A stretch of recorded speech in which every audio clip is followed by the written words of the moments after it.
Kamusta mga langga?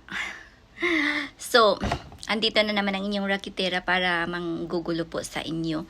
At pagpasensyahan nyo na po siya dahil wala po siyang ginagawa. So, naggawa po siya ng video para sa inyo. Ay, sorry. So,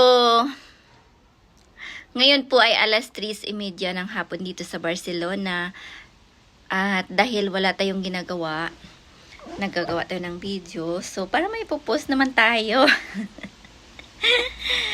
So, nagre-reels po pala tayo.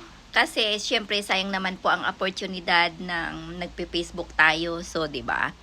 So, kadalasan kasi marami nakikita natin na may mga sahod na sila sa reels. So, why not nagawin din natin yun? Kung kaya ng iba, kaya din natin yun, 'di ba, mga langga? So, para sa akin, nagpe-Facebook tayo. So, gawin na rin nating reels yun. 'Di ba? At the same time, mapapractice din ang ating sarili sa pagsasalita sa harap ng cameras. 'Di ba? Ako, super, sorry po. So, simula noon, talagang napaka-mahiyain ko po dahil siyempre, alam nyo na, kailangan magsalita ka rito ng Tagalog kasi siyempre, hindi lang naman Ilongga yung mga natin, yung mga viewers natin. So, need natin magsalita ng Tagalog.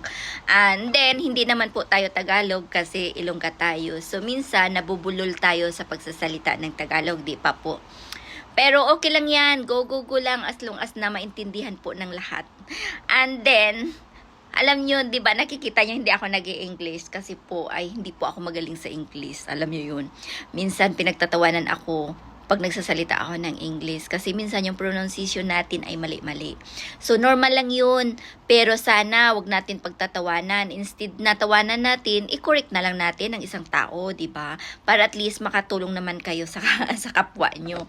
Pero mayroon kasing mga tao na instead na tulungan nila o instead na i-correct nila ay pinagtatawanan na lang nila, di ba? So, marami akong na-encounter na ganun.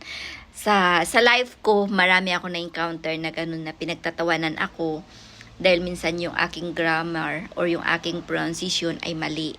Pero, hindi ko na lang pinapansin yun. Hayaan nyo sila. Basta tayo, go! Diba? Ganun lang yun. Huwag natin pansinin yung mga taong ganyan kasi wala din naman tayong mapapala doon. Diba?